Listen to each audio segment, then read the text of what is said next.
নমস্কার। অনেকের অনুরোধে আজকে আপনাদের পঞ্চতত্ত্বের পরিচয় অর্থাৎ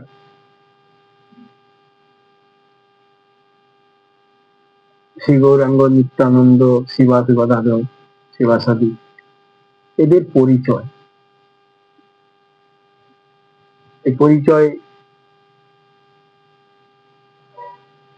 আপনারা মনোযোগ সহকারে শুনবেন, কারণ স্বয়ং নিত্যানন্দ মহাপ্রভু, যিনি আমাদের মহাপ্রভুর জন্মের 12 বছর পূর্বে অর্থাৎ 12 বছর আগে জন্মেছিলেন, অর্থাৎ গৌরাঙ্গের জন্ম হয়নি, নিমাইয়ের জন্ম হয়নি, তার 12 বছর পূর্বে তিনি জন্মগ্রহণ করেছিলেন। তার নাম ছিল নিতাই, কেউ কেউ বলেন, কিন্তু আমরা ভক্তরা, শুদ্ধ ভক্তরা আমরা জানি যে তিনি নিত্যানন্দ মহাপ্রভু, এবং অনেকে অবধূত বলেও চেনেন। রাঢ় দেশে অর্থাৎ বীরভূম জেলায়, তখন ওটা ছিল রাঢ় ভূমি, সেই বীরভূম জেলার অন্তর্গত এখন একচক্রা গ্রাম।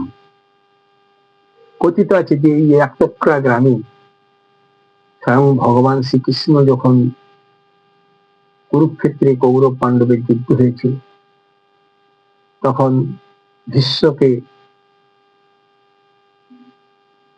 একটু আঘাত করার জন্য না, শুধু দেখাবার জন্য বা তার লীলা প্রকাশ করেছিলেন যে ওখান থেকে একটি চক্র, তার রথের চক্র নিয়ে ভগবান যখন যুদ্ধক্ষেত্রে ছিলেন, তারপর অর্জুনের অনুরোধে সেই চক্র উনি দূরে নিক্ষেপ করেন। সেই চক্র এখন আমাদের একচক্রা গ্রামে ওখানে এসে পতিত হয়েছিল বলে কথিত আছে। তাই নিত্যানন্দ মহাপ্রভু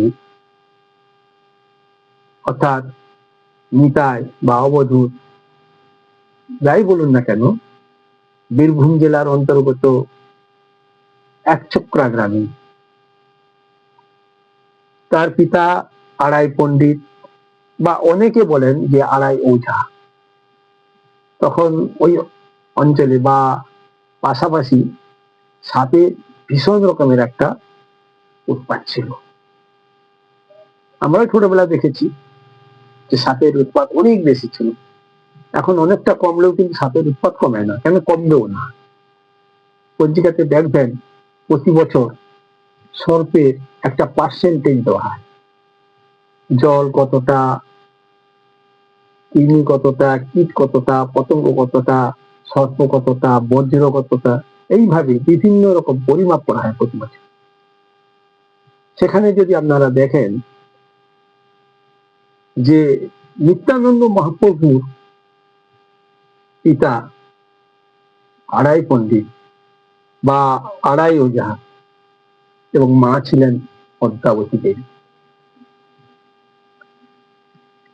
আমাদের নিত্যানন্দ মহাপ্রভু দুবার বিয়ে করেছিলেন। দুটি স্ত্রী, প্রথম স্ত্রী জাহ্নবী দেবী এবং দ্বিতীয় স্ত্রী বসুধা দেবী। এই দুটি স্ত্রী থাকলেও তার কিন্তু সাধন ভোজনার পথে কখনো কোনো রকম অসুবিধা হয়। পঞ্চতত্ত্বের প্রথম তত্ত্ব